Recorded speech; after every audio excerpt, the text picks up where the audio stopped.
বাংলাদেশের ভিতরে একটি দল বর্তমানে নিজেদের স্থান প্রকাশ করতেছে। সঠিকভাবে করুক আর বেআইনিভাবে করুক, তারা এমনভাবে ভাব করতেছে, এমনভাবে ভাব নিতেছে যে মনে হচ্ছে তারা বাংলাদেশের বর্তমানে প্রধানমন্ত্রীর পদে আছে এবং বাংলাদেশের ক্ষমতাশীল দল। কার কথা বলতেছি অলরেডি আপনারা বুঝে গেছেন। তারপরও এই কথাটাকে আর একটু গভীরভাবে চিন্তা করার জন্য দুই একটা বড় কথা বলতে হবে। একটা কথা বলবো, সেটি হলো তাদের এক নেত্রী বলেছে এখন যদি তারা ধাওয়া দেয় অন্য ছোট দলের কি হবে, কি হবে তার প্রমাণ এখনই মিলবে না, কিছুদিন পরে মিলবে। আরেকজন বলছে এই শহরে থাকতে হলে আমাকে চিনতে হবে তাদের নেতাকর্মী। আবার আরও একজন এসে বলছে তারেক রহমানের নাম নিতে হলে উঁচু করতে হবে। শহীদ জিয়াউর রহমানের নাম যদি নেয় তাহলে আপনি কি করতে পারবেন?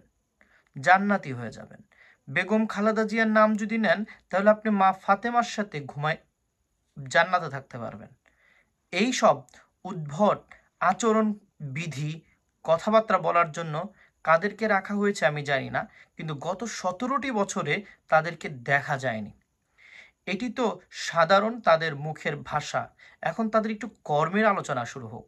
তাদের কর্মের একটি গুণগত মান আছে, যে গুণগত মানটি যদি একটু লক্ষ্য করেন তাহলে আপনারা দেখতে পাবেন তারা বিআরটিসির বাস কাউন্টার দখল করা শুরু করে বাকি যত কাউন্টার আছে সব কিছুই দখল করতেছে। এখানে সালমান মুক্তাদির রেফারেন্সে একটি কথা বলতে চাই। সালমান মুক্তাদি বলেছিল যে এই দলটি নিয়েই তো আপনারা সরকারে আসবেন, তো আপনারা কেনই না যেখানে সিন্ডিকেট হচ্ছে, যেখানে চাঁদাবাজি হচ্ছে সেসব জায়গা এখনই কি করতেছেন না, ঠিক করতেছেন না। তো আপনারা যদি এখন ক্ষমতায় যান তাহলে আপনারা কি করতে পারেন জনগণের জন্য? সো আপনারা জনগণের জন্য যদি ভালো কিছু করতে চান এই দলটি নিয়েই তো করবেন, তাই না? সো আমি মনে করি এই দলটি নিয়েই প্রয়োজনে আপনারা সিন্ডিকেট ভেঙে ফেলেন। যত রকমের খারাপ কাজ আছে সবগুলো, দুর্নীতি আছে সবগুলো দুর্নীতি ধ্বংস করে নেন। আরেকটি গুরুত্বপূর্ণ আলোচনা করব সেখানে, এটি হলো এই আলোচনা যেখানে আপনাকে বলবো যে বিএনপি আওয়ামী লীগের কিছু জায়গায় আওয়ামী লীগকে কি করছে, সাপোর্ট করেছে, সেটার জন্য আমরা দুঃখিত, লজ্জিত। কিন্তু আওয়ামী লীগ সেখানে বলতেছে আমরা বিএনপিকে ধন্যবাদ জানাই। কেন ধন্যবাদ জানাই জানেন?